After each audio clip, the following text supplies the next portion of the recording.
Christmas Eve, 1945. A house fire rips through a family home in West Virginia. George and Jenny Sodder escape with 4 of their 10 children, but 5 are trapped inside. When the flames finally died down, investigators expect to find remains, bones, bodies, something. Instead, they find nothing, no trace at all. And that impossible discovery was only the beginning of a mystery that still haunts America nearly 80 years later. George and Jenny Sodder lived with their 10 children in a 2-story home on the edge of Fayetteville. Christmas Eve was filled with warmth, crackling logs, radio carols, and the kids laughing about whether Santa could even land on their steep roof. By p.m., the house was quiet. At 12:30, the phone rang. Jenny answered. A woman's voice asked for a name Jenny didn't know, laughed strangely, then hung up. Glass clinked in the background. Jenny thought it was just a wrong number. She went back to bed. An hour later, she woke to the smell of smoke.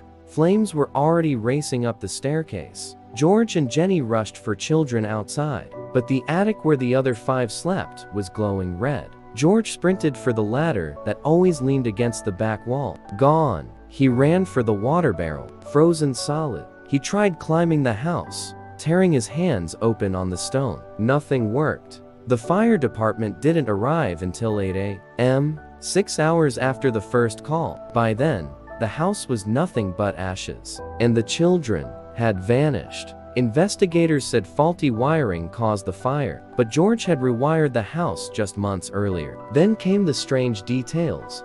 A neighbor said a man had been watching the Sodder children from a parked car all week.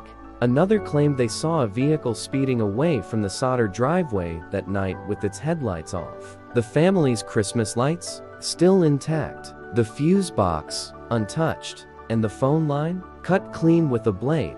Even stranger, the ladder was later found tossed in a gully 75 feet from the house. Clearly, something was wrong. But who would want the Sodder children gone? George Sodder wasn't a quiet man. He was a proud Italian immigrant, successful in business, and very outspoken, especially about Mussolini. He cursed the dictator in public, made enemies at the Italian-American club, and once told a salesman that Mussolini would get what was coming to him. Rumors spread that George had crossed the wrong people. Weeks before the fire, Jenny even received a strange postcard. No words, just a photo of a man with his eyes scratched out. Coincidence? Or a warning? George refused to accept the official story. Days later, he bulldozed the ruins himself, sifting through the ashes bucket by bucket. No bones, no teeth, nothing. He offered a $5,000 reward, then doubled it again. Leads poured in. A woman in Charleston claimed she served the children breakfast the next morning. A motel clerk in Texas swore they checked in with 2 men who spoke Italian. George followed every lead. Every road ended in silence. In 1947, desperate, he raised a billboard on Route 16. What was their crime? $100,000 reward. With the children's faces staring down at every passing car, the mystery became impossible to ignore. 2 decades later, in 1968, a letter arrived for Jenny, postmarked Central City, Kentucky. Inside was a photograph of a man in his 20s. On the back, scrawled words, Louis Sodder. I love my brothers and sisters. Tell father to stop looking. The man in the photo had the same heavy-lidded eyes, the same crooked ear as young Louis. Could it really be him? The Sodders sent the picture to police, private detectives, even the FBI. The trail went cold. No one ever found the sender. But for Jenny, that photo never left her purse. So what happened to the Sodder children? Theory 1. They died in the fire. Authorities said the blaze reached 2,000 degrees hot enough to cremate bone. But George had found a sewing machine, cast iron kettle, even glass ornaments intact. If those survived, why not the children? Theory 2.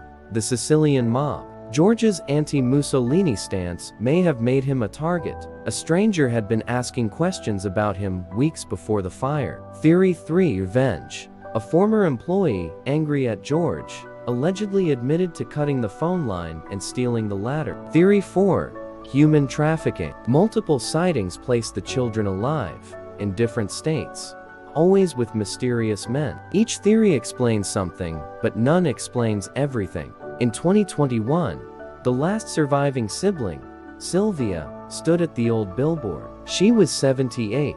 She placed a red poinsettia beneath it and said, "I don't know if my brothers and sisters are alive, but I know they didn't burn." 2 months later, she passed away. The billboard came down soon after. Maurice, Martha, Louis, Jenny, and Betty Sodder would be in their 90s today. No bodies, no graves, no answers. The Sodder case remains one of America's most haunting cold cases. So what do you think? Did the children truly die in the fire, or were they taken? Share your theory in the comments. And if you found this story chilling, don't forget to hit like, tap subscribe, and join us here on Unsolved Mysteries with E, where we dive deep into the cases the world still can't explain. Because 5 children should never disappear without a trace.